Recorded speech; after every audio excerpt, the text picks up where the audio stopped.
What up, everybody? It's me, Mr. Rod, here with another deck profile to give y'all that chaos, mayhem at your card fighting areas. Whether you're playing premium or standard, I'll try to have you covered one way or the other. We have the trial deck for Royal Paladins here. I was at my local shop, Pulp Fiction. It's Pulp Central Gaming off of, I want to say it's 4046 Fernandina Road. If you're in the area of South Carolina, feel free to give the shop some love and support. If you just want to hang out, they got you supported with all kinds of Magic and Yu-Gi-Oh! And card fight and all kinds of other stuff like that.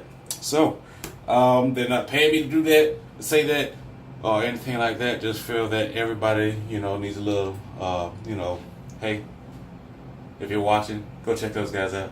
Anyway, Bushiroad came by their shop yesterday and started handing out some free trial decks of the Royal Paladins of the new standard format, and they came with Force.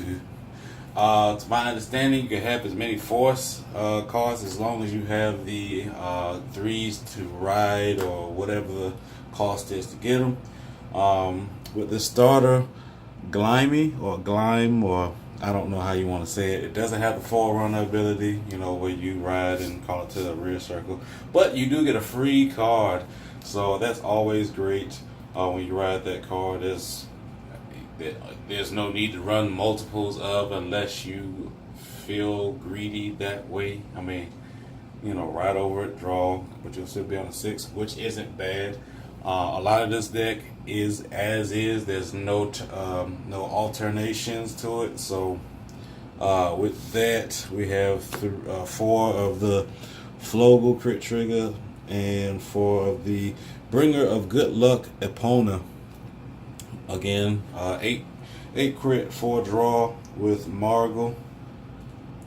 I'm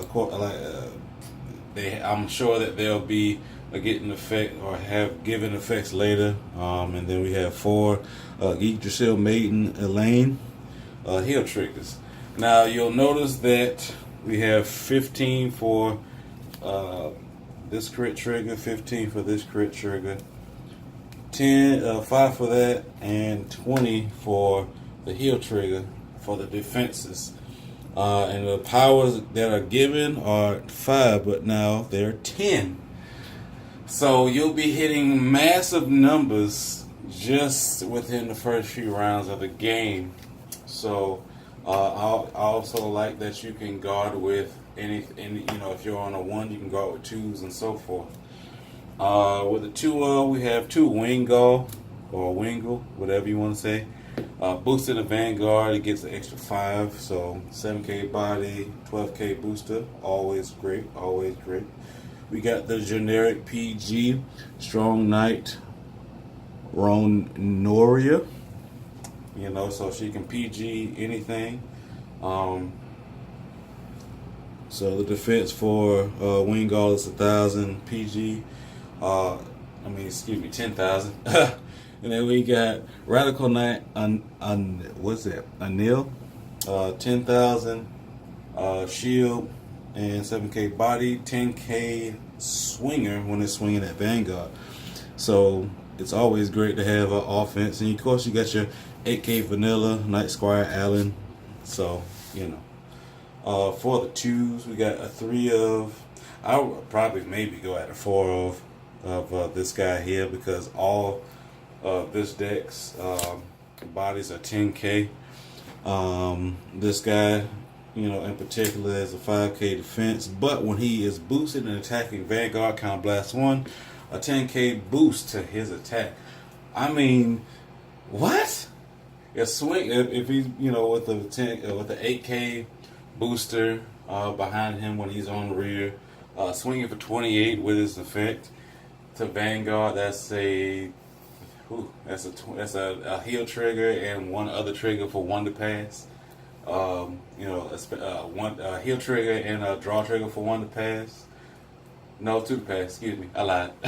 A heal trigger is 20. I can't math right now, but you get the idea. And we got for this girl here, Knight of Devotion, Burgius. If you have Vanguard 3 or greater, it gets a +3, so it's a constant 13K body on the rear circle, which is fantastic. Can't say much more about that. 5K defense and pretty good 10K vanilla. Gallatin, everybody knows him. 10K vanilla, 10K defense. So yeah, 10K bodies, we ruling.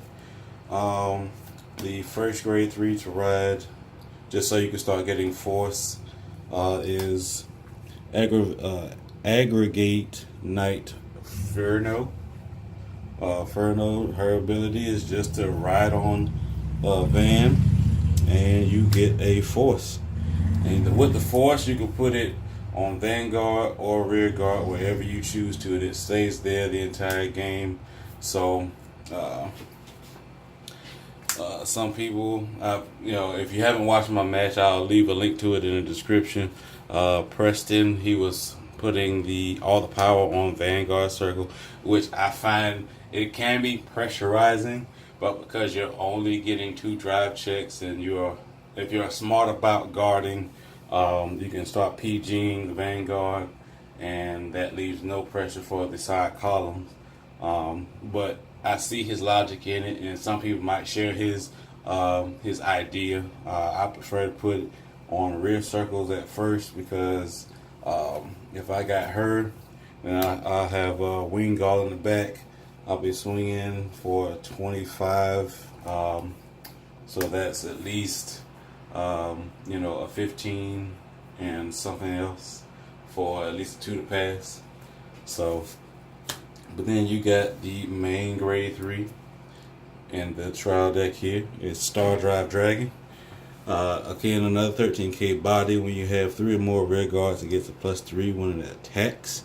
So with wing gall in the back, swinging for 28.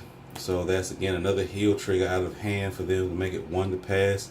Of course, with a force, that's 38. Then it gets real scary from there, especially if when you start running 12 crit or more than that, 16 crit. But for right now, this is all you got is 844. And like I said, you get 3 force cards, imaginary gifts with this particular deck. You'll have to purchase more, but in the meantime, you just use modifiers or indications that you rolled 4 times on grade 3. So it's like all I got is 3, but now I have to flip something upside down for my for another indicator. Anyway, fantastic. Hopefully everybody liked the deck profile. Is just like I said, it's just to get everybody like, oh man, I can't wait for my clan to get them out, which is Nupatama. Second would be Spikes, and maybe Neo Nectar and or Mega Colony. Like, I'm not trying to I hope everybody has a good day. Like, comment, subscribe. Holla at your boy.